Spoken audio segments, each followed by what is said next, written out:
Hey, everybody, welcome back to Contest Prep University. Joe Klemczewski with Adam Atkinson in our series, Taking Things Too Far. And we're going to talk about supplements, maybe throw vitamins in there.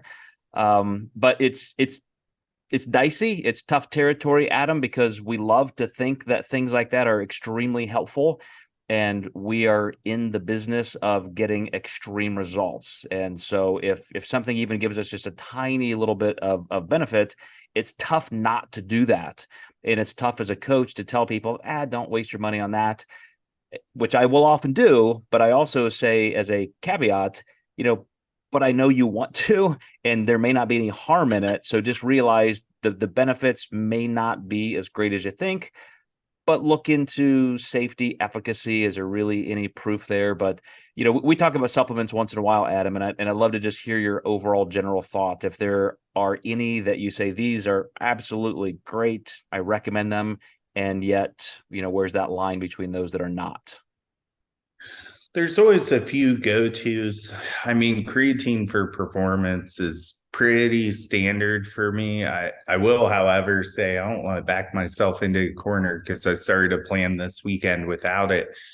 Sometimes people worry about the water weight gain that comes with it. And if someone is so focused on weight loss, I might not give it to them just so they don't get discouraged on the scale. But, the big thing with supplements and vitamins is, first of all, I see people taking things and they don't even know why they're taking it. Second, do they even have, one lady said, I'm taking this for brain fog. And I was like, do you have brain fog? And she was like, no, but I know it's just good for that. So, you could literally take anything if you go about your supplement selection that way. The big issue is too, you can get too much of anything. Like you can get too much vitamin A or B or iron. You certainly do not want that to happen. You definitely want to get blood work. You can get too much vitamin D. C can help B absorption. So there's a lot of interactions here that people don't understand. And I nipped a really good issue yesterday. One of my clients messaged me and said, is it okay that I'm taking additional fish oils to hit my fats for the day? And I'm so glad they asked me that because one, like that'll definitely possibly cause a toxic environment for them. Two, when they sent me the fish oil that they were taking, it was in a clear bottle. So the chances of it being rancid were really, really high. So also quality, you really have to look at the quality of these supplements. So, all of these things are not a good thing. And by toxicity, did you mean something like mercury that could be in that much fish oil or what? Yeah, or even it can actually affect the kidneys if you're taking mega doses of it, especially if it's rancid too. Mhm.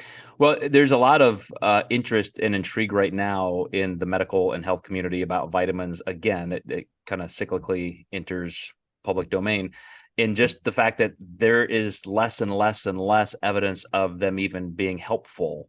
So even in small amounts, if you're not getting the extra bioflavonoids and particles, micronutrients that go along with them in foods in nature. So I almost feel like every couple of years I have to really dig deep and find all of the new evidence because it keeps going back and forth. So I am a generalist in saying, well, we know, for example, if you don't have enough vitamin C, you get scurvy. So do you just have to eat oranges or can you supplement vitamin C? I think there is a case to be made for supplementation, but I also do worry about getting them from the same sources, heavy metal toxicity from the way these are harvested from the same minerals. Good minerals are in the ground along with bad minerals. So, a lot of things to consider. And when you get to take a lot of things that are that concentrated for long periods of time, there are definite risks to your health. Those kind of exposures long term are exactly what causes, health peril issues and cancer related toxicity. So, definitely something to at least keep in mind and explore well.